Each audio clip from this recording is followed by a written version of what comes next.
সল্টলেকে বৃদ্ধ দম্পতির অস্বাভাবিক মৃত্যু, দেহের পাশ থেকে উদ্ধার একটি রক্তমাখা ছুরি। ঘটনাটি ঘটেছে সল্টলেকের ৩ নম্বর সেক্টরের জিসি ব্লকে। জানা গিয়েছে, জিসি ব্লকের এই বাড়িতেই থাকতেন ৭৮ বছর বয়সী চিকিৎসক যদুনাথ মিত্র ও তার স্ত্রী মন্দিরা মিত্র। বুধবার সকালে মন্দিরা দেবীর রক্তাক্ত দেহ উদ্ধার করা হয়। পাশাপাশি বাড়ি থেকে যদুনাথ বাবুকে সংজ্ঞাহীন অবস্থায় উদ্ধার করা হয়েছে। আশঙ্কাজনক অবস্থায় তাকে হাসপাতালে ভর্তি করা হলে চিকিৎসকেরা তাকে মৃত বলে ঘোষণা করেন। বিধাননগর দক্ষিণ পুলিশ ইতিমধ্যে গোটা ঘটনার তদন্তে নেমেছে।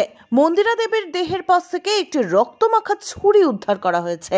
মন্দিরা দেবীর মৃত্যু খুন নাকি আত্মহত্যার ঘটনা খতিয়ে দেখছে পুলিশ। ঘটনাস্থল থেকে পুলিশ সুইসাইড নোট পেয়েছে। তা থেকে পুলিশের অনুমান, বৃদ্ধাকে খুন করে আত্মহত্যা করেছেন বৃদ্ধ। সুইসাইড নোটটি বৃদ্ধর লেখা বলে মনে করছে পুলিশ। তবে এই বিষয়ে এখনই নিশ্চিতভাবে কিছুই বলতে পারছে না পুলিশ। এদিন মর্মান্তিক ঘটনার পরই ঘটনাস্থলে যান দমকল মন্ত্রী সুজিত বসু। গোটা বিষয়টি নিয়ে খোঁজ খবর নেন তিনি। না, দেখার তো এখন ওই ভদ্রমহিলাকে নিয়ে যাওয়া হয়েছে, যিনি মারা গেছেন, জেন মিত্র স্ত্রীকে। আর জেন মিত্র হসপিটালাইজড হয়েছে।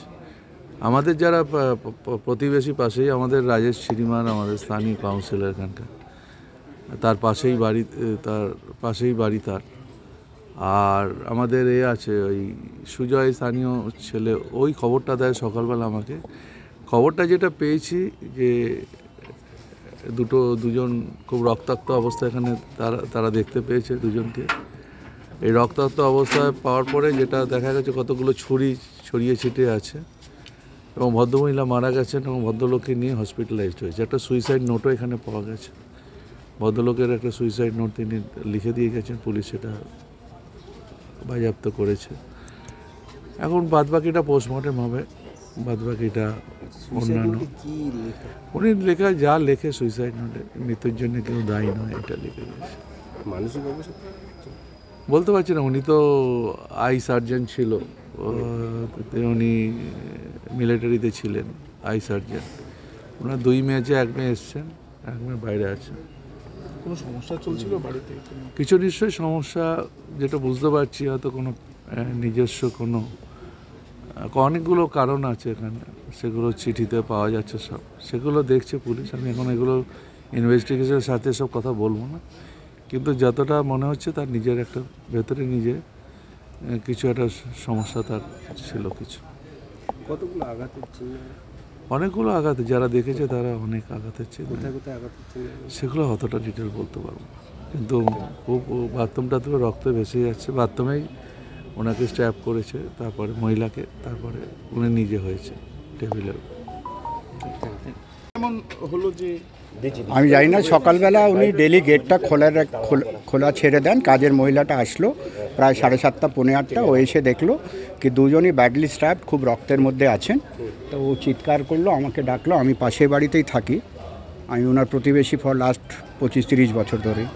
খুবই ভালো লোক, জেন্টলম্যান লোক, কোনো দিন মানে কোনো অ্যাগ্রেসিভনেসের মধ্যে ওনাকে দেখিনি। হাজব্যান্ড ওয়াইফ দুজনই থাকতেন, নিচের ফ্ল্যাটটা ভাড়া। আর যে আমি গিয়ে দেখলাম কি দুজনই খুব রক্তের মধ্যে পড়েছিলেন। মাল্টিপল স্ট্যাবিং আছে বডিতে, যেটা আমি দেখলাম। যে ইমিডিয়েটলি পুলিশকে জানাই এবং অ্যাম্বুলেন্স ডেকে একজন, মানে ওনার আমি নিঃশ্বাস দেখতে পাচ্ছিলাম, ওনাকে পুলিশ ইমিডিয়েটলি হসপিটালে পাঠায়। আর ম্যাডাম যিনি ছিলেন উনি তো মনে হচ্ছে মারা গেছেন, কেন বডি যখন নিয়ে গেল কোনো আমি পাচ্ছিলাম না। যাই হোক, দুজনকেই হসপিটালে পাঠানো হয়েছে। যেটা লাস্ট খবর পেয়েছি, ডক্টর জেএন মিত্র উনি বেঁচে আছেন, নিঃশ্বাস নিচ্ছেন। ওনাকে রেফার করা হয়েছে বোধহয় অ্যাপোলো হসপিটালে। মাননীয় মন্ত্রী ব্যবস্থা করেছেন ওনার ভর্তি করার। খুবই দুঃখের ব্যাপার, কেন খুব রেসপেক্টেড লোক ছিলেন আমাদের পাড়ার। কেন এটা করলেন কিছু বোঝা যাচ্ছে না। একটা সুসাইড নোট পাওয়া গেছে, একটা পাওয়া গেছে, সেটা পুলিশ ইনভেস্টিগেট করবে কারণ কি হলো। কিন্তু একটা ছোট্ট সুসাইড নোট আমি যতটা খবর জানি পাওয়া গেছে। কি রয়েছে এখানে? কিছু বুঝতে পারলাম না ভাই, কারণ দুজন তো হাজব্যান্ড ওয়াইফ এখানে একা থাকতেন। আর 2টা মেয়ে, একজন সিঙ্গাপুর ম্যারিড, একটা এখানে লোকালি টিচার, স্কুল টিচার। জানি না ঠিক, মানে আমার সঙ্গে 3-4 দিন আগেও বারান্দায় দেখা হয়েছিল। এমনি কিছু বলেননি, বাট মেবি কিছু একটা সমস্যা নিশ্চয়ই ছিল, না হলে ভদ্রলোকের এত নাম কি? এত শিক্ষিত মানুষ তার প্রাণ দেয় না। He was an eye surgeon, army থেকে রিটায়ার করেছিলেন অনেক বছর আগে। নাম কি? 78 বছর বয়স, ডক্টর JN মিত্রা, যদুনাথ মিত্রা। আর ম্যাডামের নাম Mandira Mitra. Bureau report, expose বার্তা।